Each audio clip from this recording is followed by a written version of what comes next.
they'd say like, oh, where do you work? And you'd say like, oh, I'm president of the Silly Goose Committee. And it's a good conversation starter.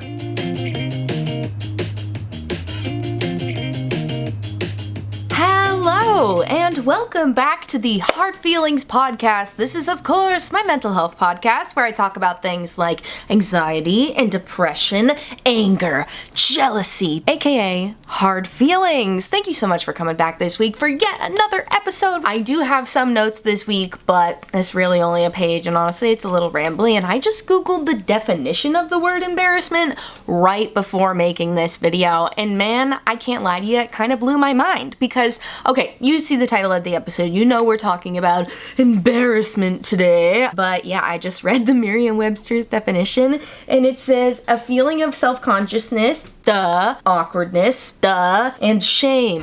And that word shame just kind of hit me right in the gut. I was like, oh man, like I knew I felt shame for things, but I didn't think about how shame and embarrassment are related. Oh my god.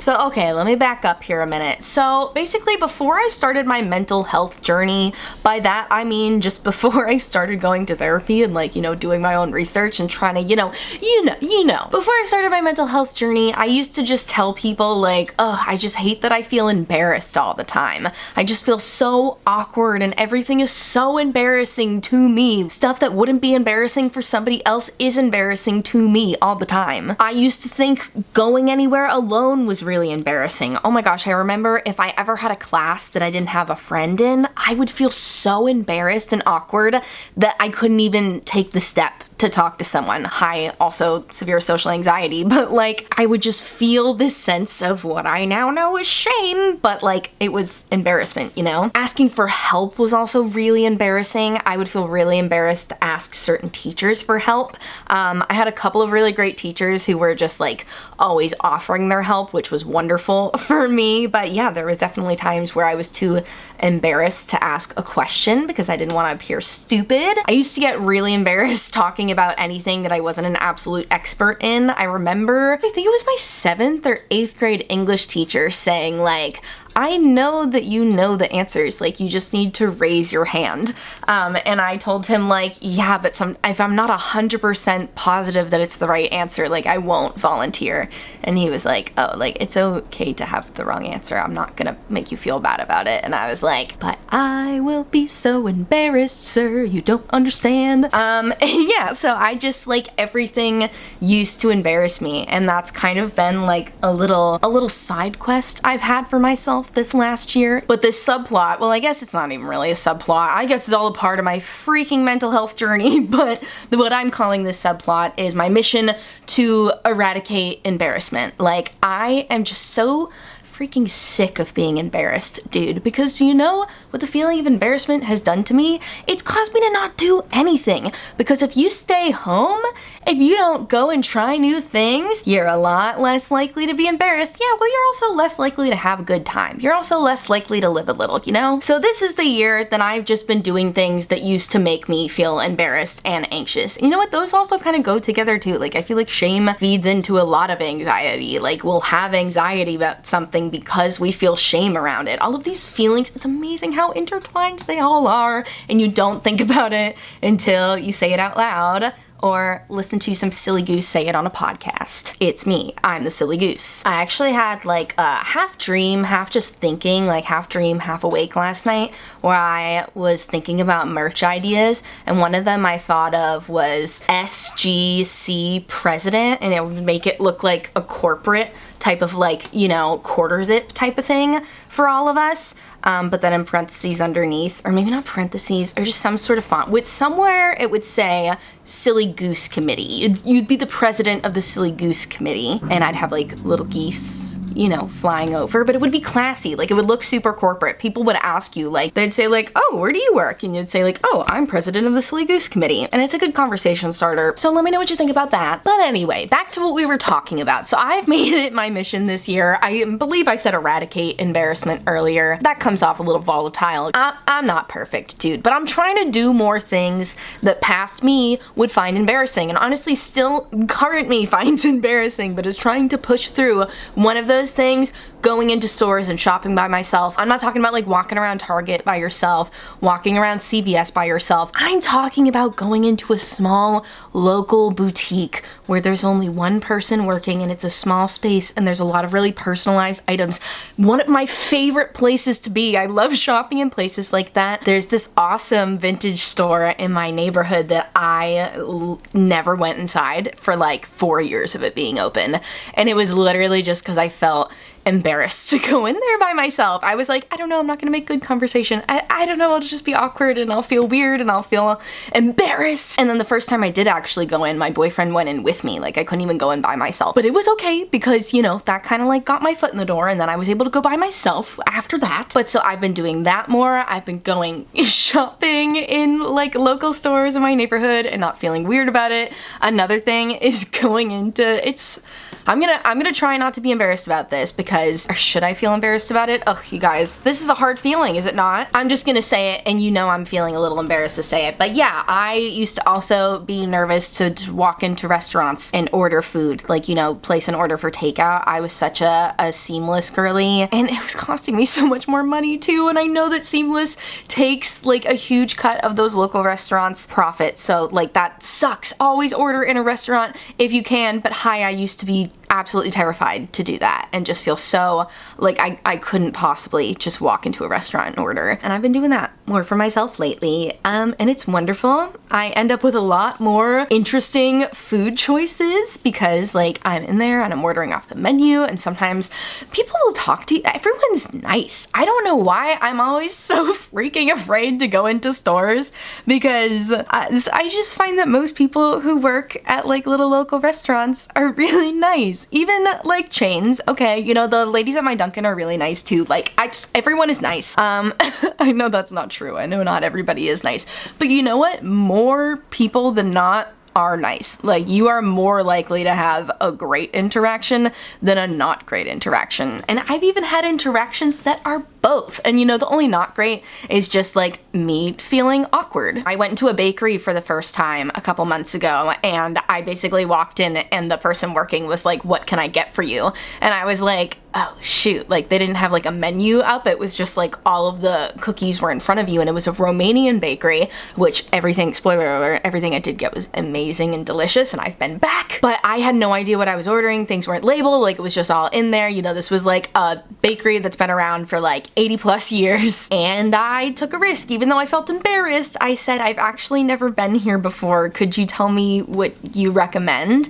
And this girl working was so freaking nice. She not only told me what she liked, she went through what everything was. Like literally explained everything, told me what was like traditional Romanian pastries, told me what was in everything. And then the next time I brought my boyfriend back with me and we asked her to just give us some of her favorites. And that was like a big step too, because I was like, oh my gosh, is that like so embarrassing? Who cares? Literally, who cares? That is my new attitude around embarrassment, is who freaking cares? Like, we can acknowledge that you feel embarrassed, and then instead of saying, no, I don't feel embarrassed, oh, this sucks, I hate that I feel this way, I don't want to feel this way, just say like, I'm embarrassed, and who freaking cares? We're gonna do it anyways. Like, that is my mantra right now when I want to do something that feels embarrassing. Do you want to know another silly one that used to embarrass me? I am really afraid of just like getting in trouble. Like that's just kind of this general sense I have as an anxious person all the time. I always just kind of have this looming feeling like, oh, am I in trouble? Even though I'm a 29-year-old woman. I'm an adult. I live on my own with my boyfriend and our cat Bertram, but like I don't need to worry about being in trouble. And I'm not just talking about like parents. I'm talking about like literally just anyone, adults in general. I don't feel like an adult, and that's an issue. You know, I still view most adults as authority figures unless they dress in funky colors, and then I know they're gonna be cool. But the example I was gonna give you is that lately I've been like walking through the streets in my neighborhood. Okay, so basically like the streets are, you know, vertical one after the other, but some of the streets have like a little walkway in between that you can cut through. And you know, some of them have gates that are closed and say no trespassing, but some of them are just open and don't say anything. And I've been walking through them, dude.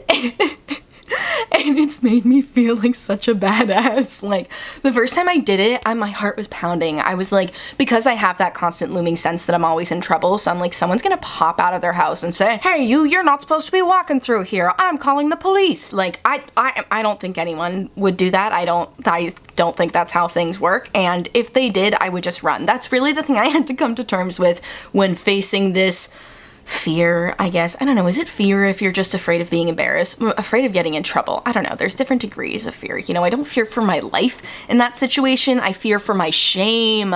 What is fear of shame? What is that? Give me a word to describe that emotion. Maybe those are the words, fear of shame. Okay, anyways, returning to what we were talking about. So I walk through those little passageways between streets, and you know what? I've been down a few of them that said no trespassing on the gate, but the gate was open, baby. It's called exposure therapy. My boyfriend and I were walking together the other day, and I was like, let's walk through one of these. And we walked through together, and I told him afterwards, I was like, this is my exposure therapy for feeling embarrassed all the time. I just do these little tiny exposure therapy things, like shopping in a store by myself, walking into a restaurant. Oh my gosh, walking into a place that's cash only, like, that is a big overcoming embarrassment thing for me. I don't know why exchanging cash is so embarrassing for me. I think just because, like, I'm an anxious lady and I get nervous and I'm fumbling with my fingers, and if I don't like have it all ready to go.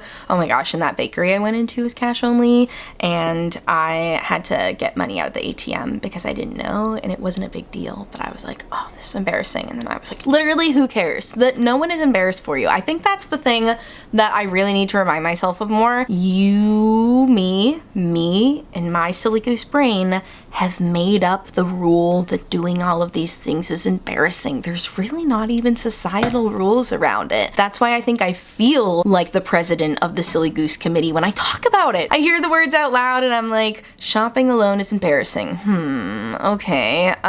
Being seen in the trash room used to be really embarrassing for me. If you live in an apartment or I don't know, I'm sure other places do this, where you have like a trash room. For us, it's in the basement, and the idea of just like running into a neighbor felt really embarrassing to me, like literally just being perceived when I'm not fully ready to be, or like I used to wait to take the trash downstairs until my boyfriend got home, even when it was really freaking smelly. So I'm glad that is something I have overcome and just done many, many times. And that's really the advice I'm going to give you, is to just like start doing embarrassment exposure therapy little bits at a time. Like, they don't have to be huge, massive things. For me, I was really afraid of being embarrassed when I talked on that panel last week. If you saw my last episode, you heard me talk about how I spoke on a panel about creator stuff, and it was really awesome, went really, really well. But I was so afraid to do it because I was so afraid I was going to say something embarrassing. So that was a big embarrassment exposure therapy exercise. But you don't have to do all big things. You know, like I said, shopping in a store by yourself, ordering in a restaurant by yourself. You know what? I'm not gonna laugh because I wouldn't laugh at you if you told me that. Yeah, let's get real here, okay? Sometimes I'll laugh when I say things and call myself the president of the Silly Goose Committee, and that I am, and I will make sweatshirts. But I'm also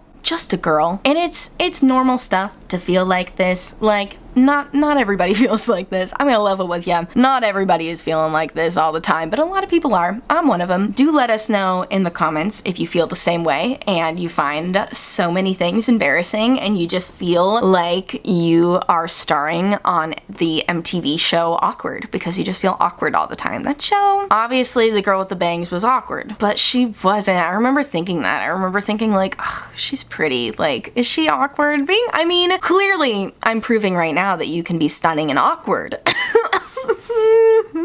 Immediately cringes. Delete this, delete this. Anyway, maybe I should start talking about this more. Maybe I'll make some shorts of me doing embarrassment exposure therapy. And we can do it together. I can give you some more ideas on little ways that we can face this shame. And here's the deal. Shame is an important thing, as all emotions are. All emotions have their advantages and disadvantages, as we've said many times. So like, shame is supposed to keep you from doing things like running around nude in public, inappropriate behavior in public. You know, the stuff that people shouldn't be doing in public, and just shouldn't be doing in general. So we need some shame, you know? Like, shame is absolutely an important and valid emotion. Unfortunately, shame is popping up so often for me in things that are so inconsequential. Like I said, ordering at a deli by myself. Like, what? That's not, ma'am, that doesn't apply here. Respectfully, to my feelings of shame, that does not apply here. I will continue to let you keep me from running naked into the street, but I will not let you prevent me from getting a bacon, egg, and cheese. Thank you so much. All right, friends, I think we should talk about the mental health bop of the week. I feel like I already talked about mental health coping mechanisms. Oh, I did have another one. Okay, this week's mental health relaxing coping mechanism of the week is to listen to vintage oldies ambient soundscapes on YouTube by my guy Laprizzi. Okay, that's the name of the YouTube channel you're gonna look up. Obviously, I'll link him down below. And he does these little, like, beautiful visuals. They always kind of look like paintings, but it's like a moving painting. I guess cartoon would be the more accurate name, but it's like vintage, like, Disney movie cartoon style, you know? And it's like of a snowy house, and it's like beautiful lanterns and stuff. And then there's vintage old Christmas music playing in the background, like, and the thing is, you don't even really hear, you don't hear the words. Like, so when I say like vintage oldies Christmas music, you're not going to be hearing like jingle bells going. Like, I personally, I don't even really know most of the songs, but you can really make up the words. But that's the fun part, is the vintage oldies playing in another room. You know, he has one for different seasons too. Laprizzi has a Halloween one that freaking goes off. It's really just like fall ambiance. So yeah, that's been very soothing to me. I don't know, something about the music playing in the other room. Like, he does a really good job of making it sound like just muffled enough that you kind of feel like you're looking in to the house from the outside, but you're not outside and chilly. You're in the coziness of your home, and it's just kind of playing in the background, you know? Just check it out. I think you'll like it.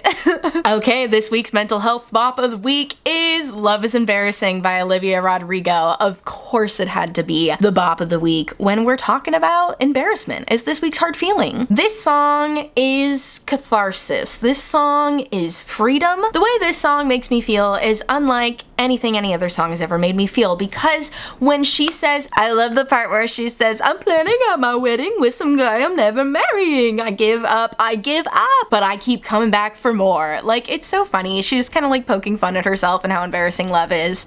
I know we're talking about more like deep shame stuff here, but you know, if you're somebody like me who feels embarrassed all the time and is working on it, but feels embarrassed a lot and really deals with feelings of shame a lot, where it's just not necessary, silly goose brain, then I think you will like the song Love is Embarrassing by Olivia Rodrigo, because it just, you're gonna want to dance, and that's somatic movement, baby. You shake those arms, you shake those legs, you shake whatever feels good to shake, and that's gonna feel good. That is the mental health bop of the week, and another bonus mental health hack for you. The hack is to listen to the song. Okay, everyone, I should wrap this up. Thank you so much for listening to the Hard Feelings podcast. Let me know which hard feeling I should tackle next. Is there something that's really grappling your gears right now? Grinding your gears. I was gonna say, is there something you're grappling with? But then I was thinking about grinding your gears. Check out the description box if you're interested in any of the makeup I'm wearing. If you're watching on YouTube, if you're not watching, come on over and give us a watch. If you prefer to listen, that's fine too. I would really appreciate it if you could like this video, like the pod. I don't know if you can like on Spotify, but follow, rate, review, do all the things. Thank you so much for listening, and I will talk to you next Friday with a new episode. Bye, take care of yourself.